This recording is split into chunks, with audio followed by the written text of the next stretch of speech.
Bonjour à tous. Donc, une petite vidéo pour vous montrer la suite de la linéarité des intégrales. Donc, une petite propriété. On prend deux fonctions f et g. Si cf est au-dessus de cg, alors l'aire entre les deux courbes, c'est intégrale de a à b de f de t moins g de t dt. Donc, le petit dessin, on va dire que ça c'est cf, et ça c'est cg.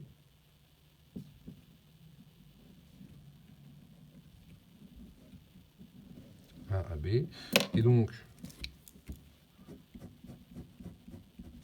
cette aire-là, l'aire que je viens de hachurer en rouge, elle vaut quoi? Eh bien, elle vaut intégrale de a à b de...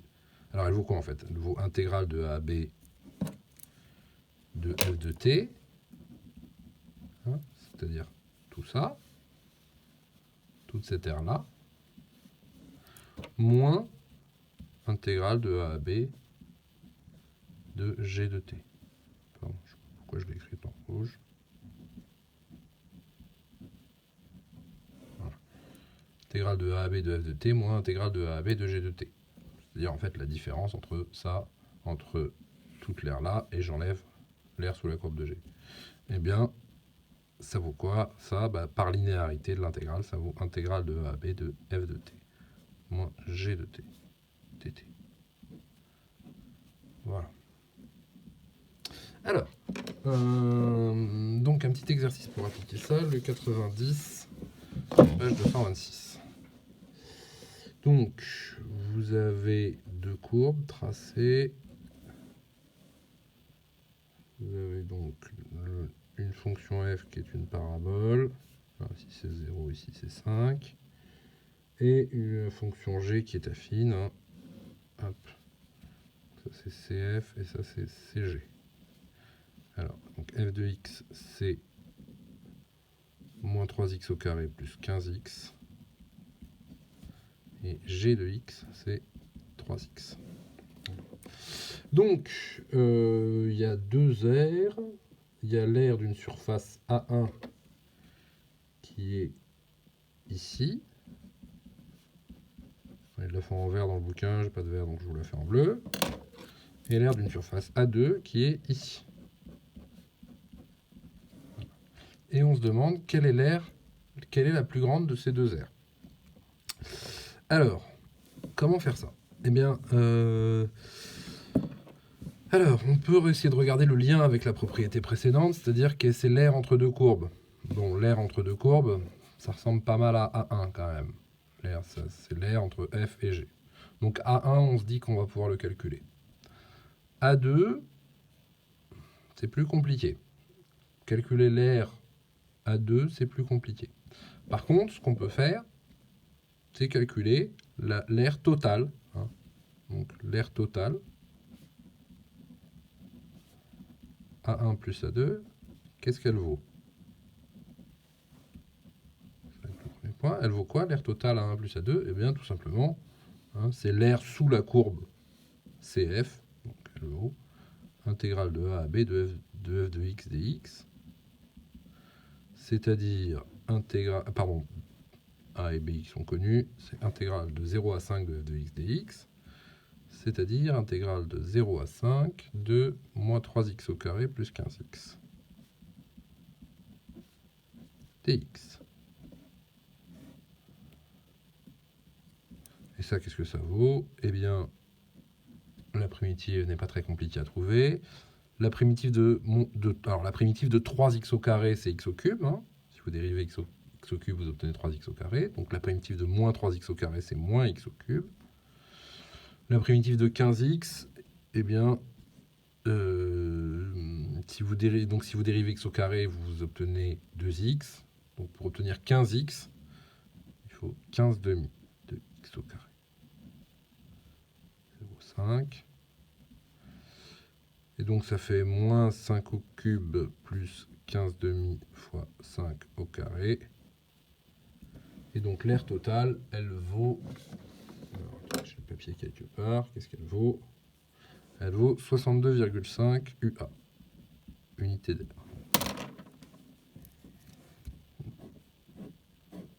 Voilà, donc ça c'est A1 plus A2. Hein.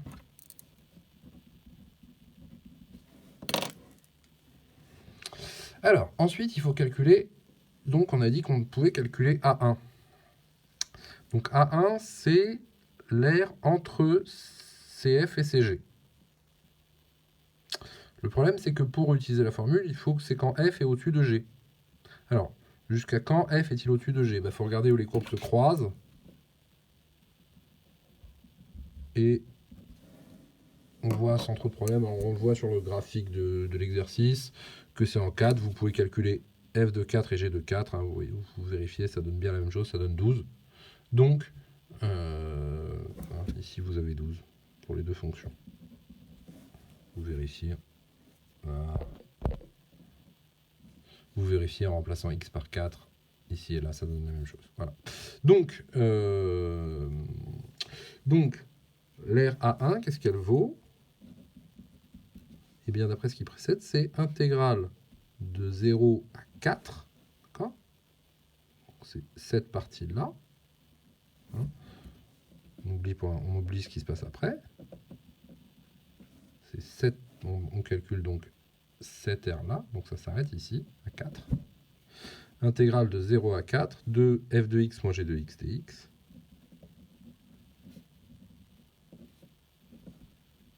C'est-à-dire intégrale de 0 à 4 de moins 3x au carré plus 15x moins 3x dx.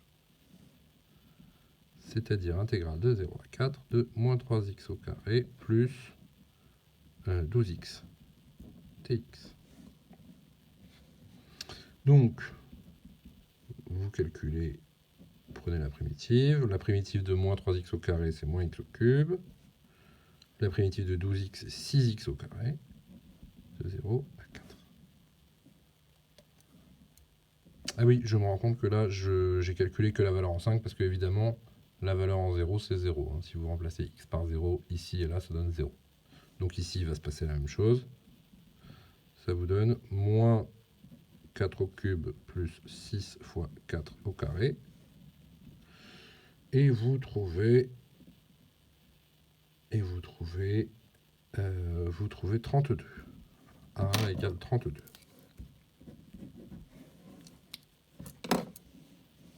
Donc, comme A1 plus A2 vaut 62,5 et que A1 vaut 32, on a donc que A2, ça vaut quoi? Eh bien, ça vaut 30,5. Pardon, j'ai oublié de décrire unité d'air ici. A2, c'est 30,5 unités d'air. Puisque la somme des deux fait 62,5. Que celle-ci vaut 32, celle-là, elle vaut 30,5. 30,5 unités d'air. Et on a donc laquelle est la plus grande? Eh bien, c'est A1.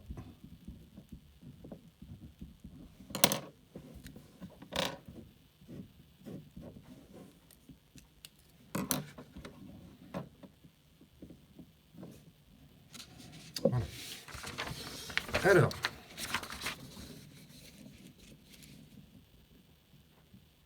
Alors, une dernière chose à voir sur la linéarité des intégrales, ça peut parfois permettre de calculer assez simplement quelques intégrales. Donc, exemple, on veut calculer l'intégrale i, intégrale de 0 à 1, de 1 sur 1 plus exponentielle x dx. Alors, a priori, trouver une primitive de ça, bon courage, hein. C'est pas d'une forme quelconque qu'on connaisse. Ça ressemble à rien qu'on connaît. Donc, par contre, petite indication de l'énoncé, calculer l'intégrale de 0 à 1 de e puissance x sur 1 plus e puissance x. Alors ça, donc, a priori, s'ils nous disent de le calculer, c'est que ça doit pouvoir se faire. Alors, bah oui, on voit, qu'est-ce qu'on remarque? On remarque qu'en haut, c'est quoi? C'est tout simplement la dérivée de ce qu'il y a en bas. D'accord? Si vous posez u de x égale 1 plus e puissance x, u' de x, c'est e puissance x. Hein, dérivée de 1, c'est 0, dérivée d'exponentielle, c'est exponentielle. Donc, la fonction intégrée, f de x égale e puissance x sur 1 plus e puissance x, c'est u' de x sur u de x. Et donc, bah, quelle est la primitive de ça? Eh bien, ça, on connaît. La primitive de u' sur u, c'est ln de u. Donc ln de 1 plus e puissance x.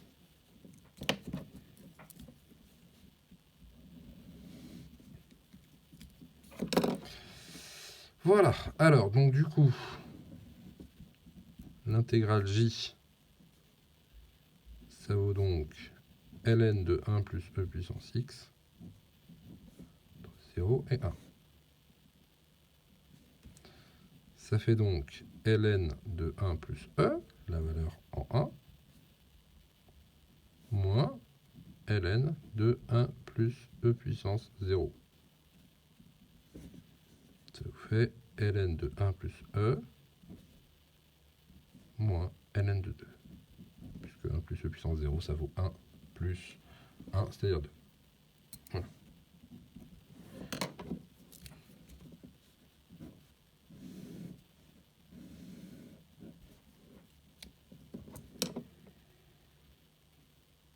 Alors à la limite, pardon, vous pourriez l'écrire ln de 1 plus e sur 2.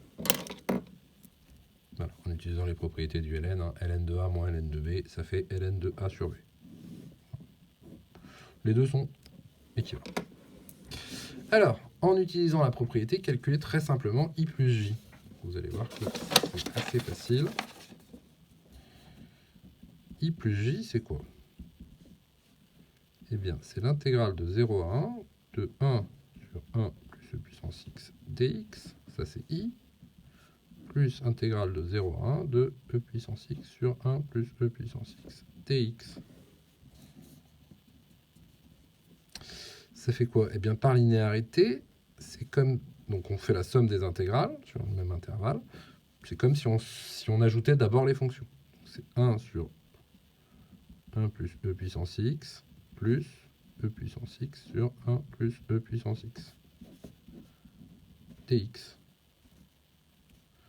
Ben oui, mais ça fait quoi? Ben, si vous voyez qu'il y a le même dénominateur, donc on peut ajouter les numérateurs. 1 plus e puissance x sur 1 plus e puissance x dx.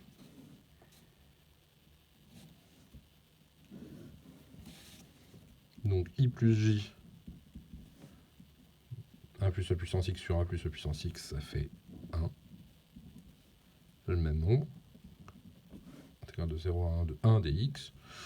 Ça, on l'a déjà calculé. Ça vaut 1. Vous pouvez le faire avec une primitive, on l'a vu.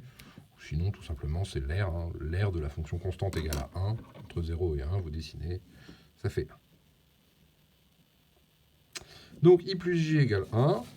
En déduire la valeur de i, bah, comme i plus j égale 1, vous avez i qui vaut 1 moins j. C'est-à-dire 1 moins ln de 1 plus e sur 2.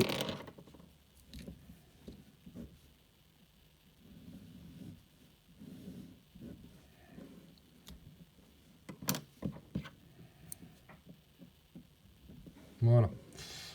Donc c'est parfois très commode pour calculer. Quand on ne sait pas calculer une intégrale, on en calcule une beaucoup plus facile et après on retrouve ça. Voilà. Bon, c'est une astuce par nature assez limitée, mais quand ça sert, c'est quand même très pratique.